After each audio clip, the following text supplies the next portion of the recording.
Para partir, a título personal y a nombre del doctor Cavada, que amablemente me orientó en el diseño de la presentación, darle las gracias porque están conectados acá con nosotros a esta hora.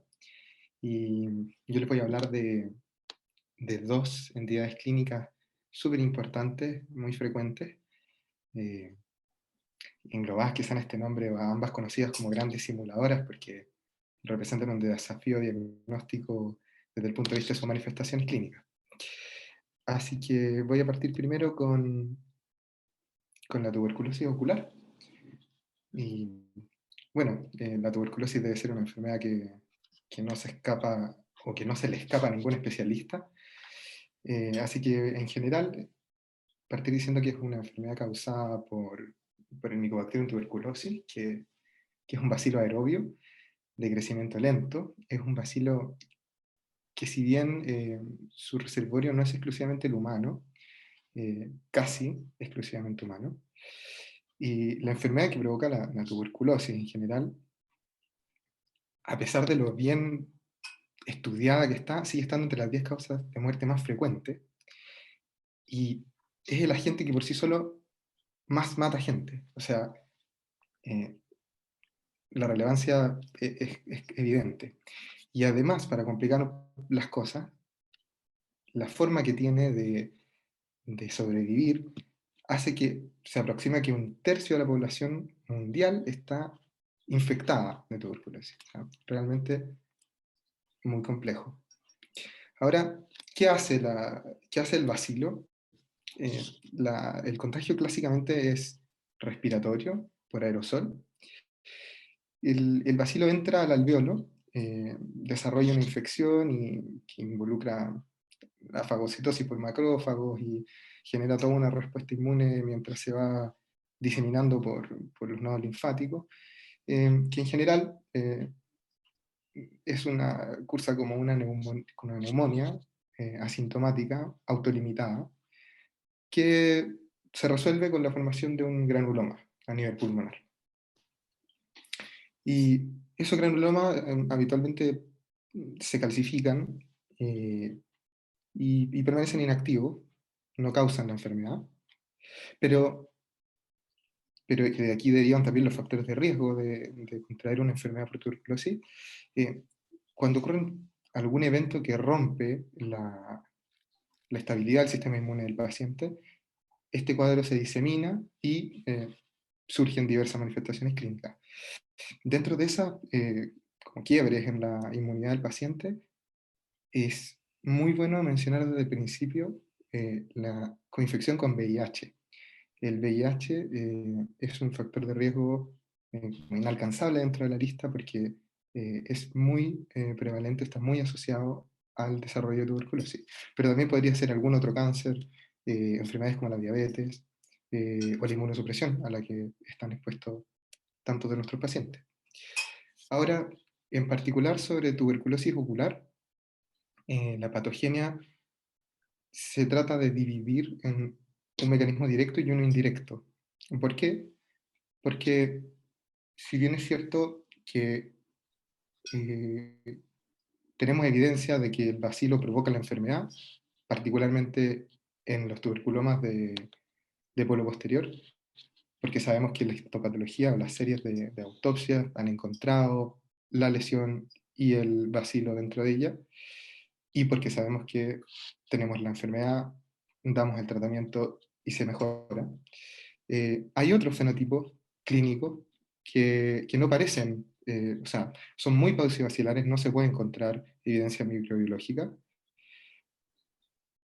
más allá de la limitación de los métodos que tenemos, o porque cursan con recaídas durante el tratamiento antibiótico. Y acá lo clásico es la coriditis serpinginosa-like, en la que todo lo contrario, eh, existe una evidencia de un mecanismo indirecto a través de la regulación del sistema inmune que provoca el bacilo, porque responde o al menos deja de reactivarse cuando se inicia la terapia con corticoides. Bueno, la situación epidemiológica en Chile siempre fue bastante buena, o sigue siendo bastante buena para la región. Tenemos una tasa de morbilidad que son los casos nuevos más las recaídas, eh, bastante menor al resto de los países vecinos. Sin embargo, tampoco estamos bajo el umbral de erradicar la enfermedad. Y esta tendencia, a la que íbamos muy cerca por acá por el 2014, empezó paulatinamente a romperse desde esa fecha hasta el presente. Uno de los principales factores de riesgo, o perdón, uno de los factores principales que se postulan son los casos exportados, o pacientes inmigrantes que tienen la enfermedad. Y vamos a ver después de qué manera se expresa eso. Y otra cosa importante es que la distribución de la enfermedad por tuberculosis no es homogénea a través del país. Nuevamente, los sitios que están más expuestos a inmigración o que son más cosmopolitas tienen mayor incidencia, tienen mayor tasa de morbilidad, notablemente sobre la media del país, todo el norte, hasta Coquimbo, y algunos otros lugares como Magallanes, que se escapan también. Y este análisis lo encontré muy interesante, que bueno, está publicado en el último reporte que hay, que es del 2019, porque de pronto suena un poco a, no sé, como a xenofobia o algo así, el rol de los casos exportados. Y justamente ellos muestran desde el 2015, desde esta curva que iba 14, 13, 12, casi llegando al 10, cómo, cómo los casos de extranjeros han ido aumentando y aumentando en porcentaje de los casos totales para ese año. Entonces, desde el 2015 al 2019, si retrocedemos un poco, aquí, desde la primera subida, empieza a aumentar dramáticamente la proporción de casos importados hasta el 2019, principalmente de pacientes que vienen de Haití y de Perú. Bueno, entonces, para empezar a entrar en la tuberculosis ocular, eh, seguro que para todos quienes enfrenten tuberculosis de cualquier forma, pero para nosotros en particular, representa un gran desafío porque tiene muchas manifestaciones clínicas en localizaciones anatómicas bien reducidas. En oftalmología no hay criterios diagnósticos aplicables a la clínica, no porque no se quiera, sino porque el curso de la enfermedad no lo permite. Tampoco tenemos un test que permita certeramente diagnosticar o descartar siquiera la enfermedad. Y por último, como si fuera poco en la línea común del diagnóstico al tratamiento al resultado, tampoco hay consenso ni de cómo tratar ni con qué tratar. Así que es bastante complejo. Y en ese sentido, eh, el resto de la presentación la quiero hacer enfocada en esto. Eh, Hay un grupo de especialistas, de expertos en este tema que se reunieron para tratar de darle un poco de forma a la tuberculosis ocular. Son estudios bien famosos de los COTS, del Grupo Colaborativo de Estudio en Tuberculosis Ocular. Y lo primero que hicieron hace ya varios años fue tratar de agrupar, bajo la misma terminología del SAN, las manifestaciones de la uveitis tuberculosa, entendiendo que la tuberculosis se puede presentar eh, no solamente como una uveitis, sino en cualquier segmento del ojo. Y en ese sentido, ellos delimitaron la uveitis anterior tuberculosa como una uveitis clásicamente bilateral, granulomatosa, recurrente, etc. Igual que la uveitis intermedia, con las mismas características definidas para otras uveitis, pero en particular hicieron énfasis en la uveitis posterior, entendiendo que es la principal manifestación uveítica de la tuberculosis, y en particular a las manifestaciones de coroiditis tuberculosa, donde hicieron eh, 4 grupos con un sentido que vamos a ir viendo más adelante. Entonces, esas 4 manifestaciones muy relevantes, la serpinginosa-like, la multifocal o la focal, y el tuberculoma, junto con la retinitis, con la vasculitis retinal. Algunas imágenes de compromiso de otros segmentos, vemos arriba 2 lesiones granulomatosas en párpado, otra en esclera, más a la derecha superior, y las 2 imágenes de abajo, características de uveitis granulomatosa, ¿cierto? Tenemos aquí en las flechitas naranjas nódulos de Busaka,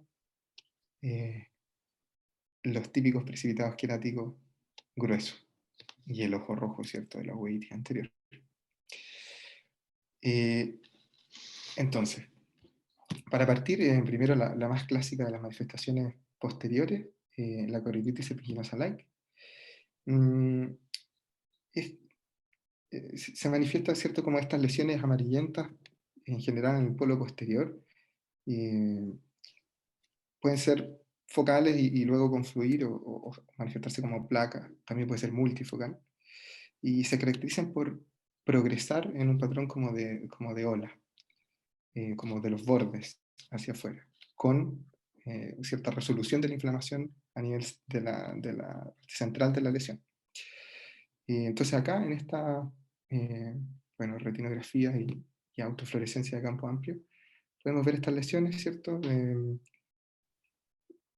forma como placa confluente en el polo posterior, y también la utilidad de la autofluorescencia en mostrarnos que esta lesión está activa, en estos bordes hiperautofluorescentes, con hipoautofluorescencia de la zona central de la lesión.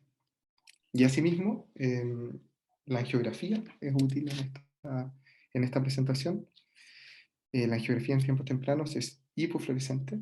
Como podemos ver acá, que en todo el sitio donde estaba la lesión está hipofluorescente, y luego tiñe en fase más tardía. Luego la coritis multifocal, que podría ser también focal, digamos, parte del mismo espectro. Esta en particular es una manifestación de la diseminación de la tuberculosis. Es literalmente la llegada del bacilo de forma hematógena. Estas son lesiones más pequeñas, grisáceo amarillentas, como se pueden ver acá. Pueden ser unilaterales o bilaterales generalmente, y también generalmente se ubican en el polo posterior o la media periferia. Ahora, cuando las lesiones están activas, como se puede ver acá, generalmente tienen un borde algo borrado, producto de la inflamación y que está ocurriendo ahí debajo. Y luego, cuando están inactivas, como se puede observar acá, múltiples lesiones inactivas, pueden hiperpigmentarse. Entonces, en estas dos retinografías podemos ver eso, múltiples lesiones antiguas, hiperpigmentadas en media periferia y también en el polo posterior. Y en la del ojo izquierdo vemos lesiones que están activas, con bordes menos definidos de otro color también. Ahora, bien útil en cortitis multifocal el uso de imágenes de apoyo, porque aquí a simple vista podríamos estar hablando de un cuadro que está reactivándose, y sin embargo, del mismo paciente, si vamos a las angiografías, destacan en principio los defectos, múltiples defectos ventana de las lesiones previas. Por supuesto, también destacar que al principio las lesiones, igual que las serpiginosas, son hipofluorescentes, las lesiones activas, y luego empiezan a teñir en fases tardías. Pero muy importante, se ve la presencia de neovasos en este paciente, en ambos ojos, ahí también. Y, bueno, aquí acá el contraste no me acompaña mucho, pero también varias zonas de cierre capilar. El siguiente fenotipo, que es bien característico de la tuberculosis ocular, el tuberculoma, en general se manifiesta como una lesión aislada, solitaria, aunque podría ser múltiple. También amarillenta, con bordes bien difusos y rodeada de líquido, que acá, por supuesto, no se va a ver, pero debería estar bien levantada. También clásica del polo posterior. Aquí es interesante, probablemente no tan útil en la clínica por lo característico de la presentación, pero sí es interesante el uso del EDIO-CT, que nos permite caracterizar claramente cómo hay a nivel de esta zona una imagen hiporreflectiva, ¿cierto? Compatible con el granuloma y el líquido subretinal. Y luego, para terminar las presentaciones más clásicas que definió el COTS, la vasculitis retinal tuberculosa, que es eh, una vasculitis oclusiva, eh, que se manifiesta clásicamente como envainamiento vascular venoso, preferentemente, y con exudados y hemorragia. Entonces, en estas dos retinografías, quizá no destaca tanto, pero está el envainamiento ahí, preferentemente venoso, con tortuosidad en el ojo derecho y en el ojo izquierdo también, en esta zona. Incluso a mí en principio me parecía que esto se podía confundir con una arteria, y para eso también es muy útil la angiografía. Aquí podemos ver con mucha más claridad el- la tinción de las paredes y la filtración a nivel de los vasos, mucho más característico que solamente en el fondo de ojo. Bueno, dicho eso, eh, el- la aproximación a la tuberculosis ocular de todas maneras tiene necesariamente que llevar apoyo diagnóstico con laboratorio de imágenes. Hubo durante algún tiempo, se describía como con mucha esperanza el uso de PCR en el diagnóstico de tuberculosis ocular, y un entusiasmo que disminuyó, pero que recientemente se activó otra vez con la estandarización de los primers del, del bacilo, que se pueden usar, que han tenido excelente rendimiento, o el uso del GeneXpert, que es una PCR en tiempo real que se ocupa por otra especialidad de hace tiempo, que tiene la ventaja también de poder predecir la resistencia a la rifampicina. Hay una serie que lo ocupó en diagnóstico intravítrea que tiene muy, muy buenos resultados, así que podría ser una opción en el futuro. Pero el acercamiento diagnóstico es a través de pruebas de inmunidad celular. Eh, Estas pruebas no son terceras ni para diagnosticar ni para descartar la enfermedad. Son pruebas que no pueden distinguir entre la enfermedad activa o la fase latente, y, y por lo tanto tienen muchas limitaciones. Lo más típico, el PPD y los ensayos de liberación de interferón gamma. Entonces, el PPD lo que hace es, a través de la cuantificación de una lesión en piel, medir la hipersensibilidad eh, que genera el tejido cuando colocamos antígenos del Mycobacterium. Mientras que los ensayos de interferón lo que hacen es tratar de replicar in vitro cómo reaccionan los linfocitos a los antígenos, los linfocitos del paciente a los antígenos del Mycobacterium. Entonces, ¿cuáles son los problemas de estos test? El PPD, el problema que tiene es que tiene un valor predictivo positivo muy bajo. O sea, no podemos hacer diagnóstico aunque esté positivo. Y que esté positivo varía si la región es endémica o no y la tasa de vacunación de la región. Para nosotros va a estar negativo bajo 5 milímetros de reacción cutánea. Entre 5 y 10 es un intervalo definido para ciertas condiciones que atenúan la respuesta inmune, como los pacientes con infección de VIH o los que están inmunosuprimidos de alguna manera, y categóricamente sobre 15. Pero en población no vacunada, respuestas menores pueden ser perfectamente positivas. Y ahí es donde surge el problema, porque todas estas descripciones son en países no endémicos, primermundistas. Ahí es donde se describe que en realidad eh, no se puede hacer diagnóstico con el test. Y el problema es que tampoco podemos descartar, porque el PPD da hartos falsos negativos cuando no hay infección sistémica. Y sabemos que no necesariamente en la tuberculosis ocular va a haber una infección sistémica asociada. O sea, ahí está el problema. Mientras que los ensayos de liberación de interferón, que en algún momento se pensaron que iban al menos a poder saltarse la barrera de la vacunación en nuestra población, la verdad es que los resultados no han sido tan buenos. De hecho, son casi comparables con los del PPD. Y además, para añadirle dificultad al asunto, de momento hay dos aprobados por la FDA, que es el T-Spot y el Quantiferon. Ambos actúan distintos. T-Spot cuenta las células que se definen como secretoras de interferón gamma, mientras que Quantiferon lo que hace es, por ELISA, tratar de cuantificar la liberación de interferón gamma, y tienen rendimientos distintos Hay diferentes publicaciones y la verdad es que hay algunas que dicen que es mejor T-Spot y otras que es mejor cuantiferón y otras que no hay diferencia, entonces tampoco es tan seguro.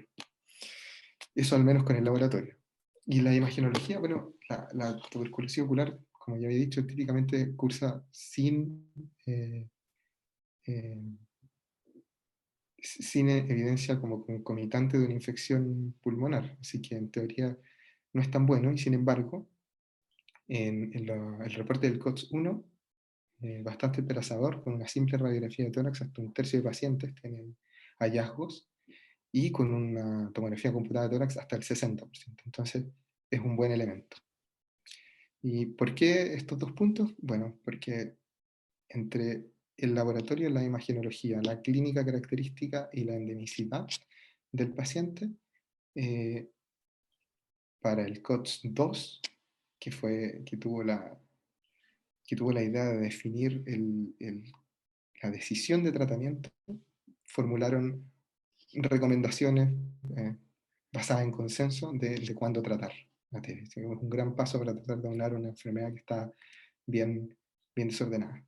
Entonces, el tratamiento supone varios desafíos porque, primero, con qué tratar, para qué tratar y, y cuándo tratar, que sería lo que define el COTS-2. Entonces, bueno, ¿con qué? El típico esquema con isoniazida, rifampicina, con piracinamida y con etambutol. También juegan ahí un rol los corticoides, ¿cierto? Dependiendo del fenotipo clínico. ¿Y por qué tratar? Bueno, los resultados son buenísimos para ser una enfermedad tan compleja. Casi 92% de éxito con este tratamiento de 6 meses de duración, que entre paréntesis en Chile en el sistema público tiene un seguimiento súper estricto y está muy normado, hay mucha gente trabajando en eso. Y además disminuimos notablemente la recurrencia. Entonces, por qué tratar está más o menos claro. El cuándo tratar es más complejo, pero se simplifica mucho si ocupamos los fenotipos clásicos que define este grupo de trabajo. Entonces, partimos hablando de serpinginosa y tuberculoma coroideo. Aquí es tan categórico que en la serpinginosa, por ejemplo, con un test inmunológico positivo, aunque no hay evidencia en la imagenología, los expertos consideraron que era suficiente para iniciar tratamiento. Y en el caso particular del tuberculoma, incluso sin prueba inmunológica, pero con alguna evidencia imagenológica, también se puede iniciar en zonas endémicas. Entonces, eh, facilita mucho la toma de decisiones. Ahora, en el otro apartado, donde están las manifestaciones que son menos características de tuberculosis, sí se toman más pasos para iniciar el tratamiento. En las colitis multifocales o focales, por ejemplo, se necesitan necesariamente al menos una evidencia inmunológica y al menos una imagenológica para poder iniciar tratamiento. Si no, es preferible que no. Incluso para las uveitis anteriores, cumpliendo todos los criterios del COTS-1, necesitamos 2 test inmunológicos que lo, que lo avalen para iniciar tratamiento. No es menor. Bueno, eso con tuberculosis. Ahora comenzar con sífilis ocular. Seguimos en el espectro de las enfermedades bacterianas, ¿cierto? En particular, estas son espiroquetas. Hay, hay varias espiroquetas que pueden causar manifestaciones oculares. Esta es el treponema pallidum. ¿Ya? Es una infección que también en términos generales ha acompañado a la humanidad desde siempre. Y el nombre lo tiene desde el 1500 aproximadamente, y 400 años después recién se pudo aislar en piel. Ahí mismo, y de forma bien interesante, que se haya desarrollado primero eh, el- como el aislamiento de la cardiolipina y la forma de detectarlo para poder empezar a hacer test diagnóstico, pero fue también un par de décadas después recién con el advenimiento de la penicilina que empezamos a tener algo de pronóstico en esta enfermedad. Y en general la transmisión de la sífilis ocular es por contacto sexual, pero también hay casos, pocos, pero hay de transmisión vertical o por trasplante o por transfusiones. Y la patogenia de la sífilis es es un tanto más simple, es una enfermedad granulomatosa, clásicamente ingresa por mucosa, con mayor facilidad por mucosas dañadas, pero tiene la particularidad de poder entrar por mucosas sanas, por ejemplo, por conjuntiva y a través del drenaje vascular entrar al iris, al cuerpo ciliar y ahí comenzar.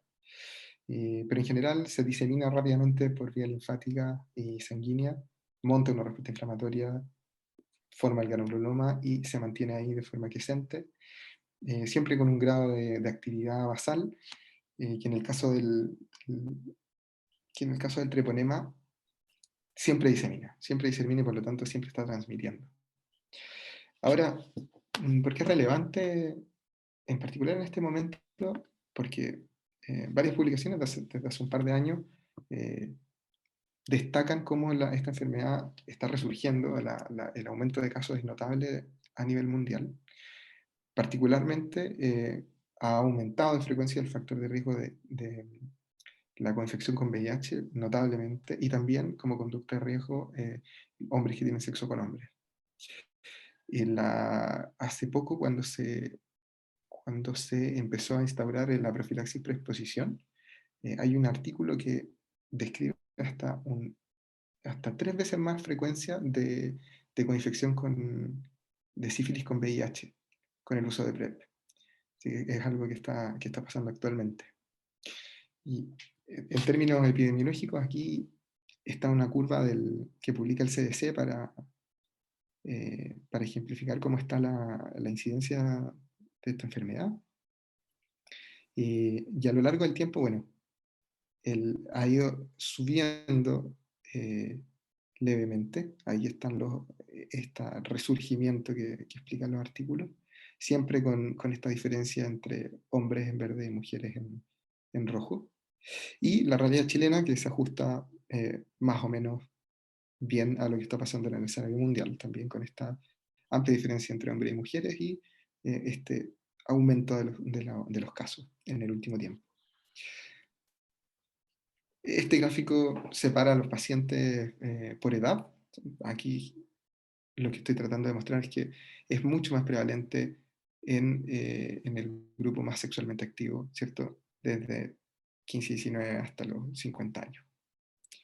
Y también importante notar, igual que en la tuberculosis, cómo el norte del país supera siempre la media de casos, y aquí también en particular Valparaíso y los lagos.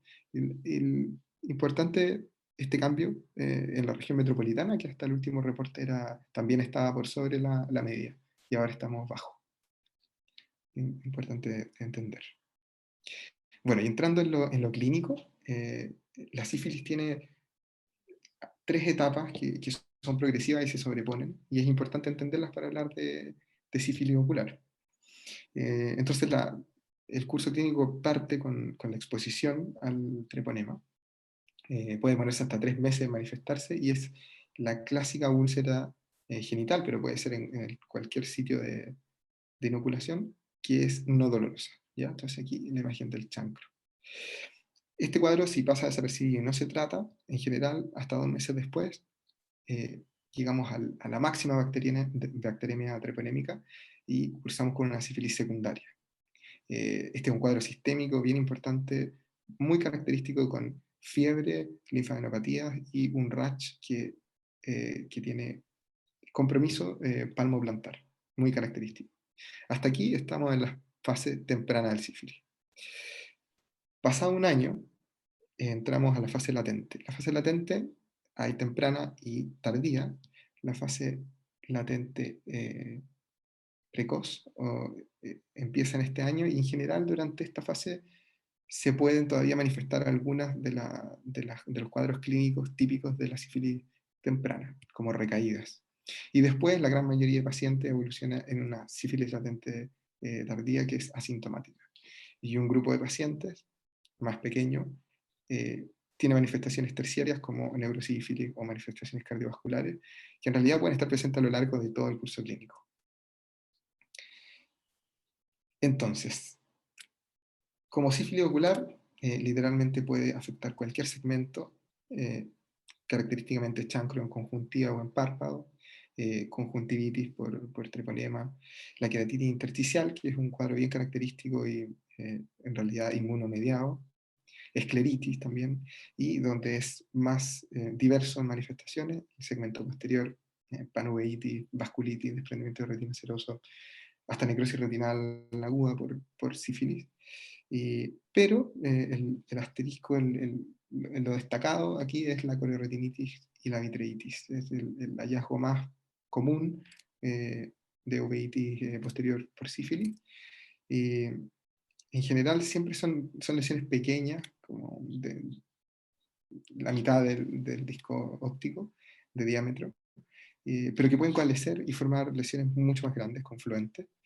Y esto empieza pues, característicamente en la fase tardía o con manifestación del espectro terciario del sífilis, pero desde la sífilis secundaria puede haber compromiso corioretinal. Y bueno, aquí bien característico nuevamente un uveitis anterior con precipitados queráticos gruesos y a la derecha de la pantalla una presentación de polo posterior común para varias enfermedades, eh, una neuroretinitis, ¿cierto? Pero con estas lesiones blanquecinas pequeñas que van confluyendo, ¿cierto? Y esta hemiestrella macular, es una neuroretinitis, pero por sífilis.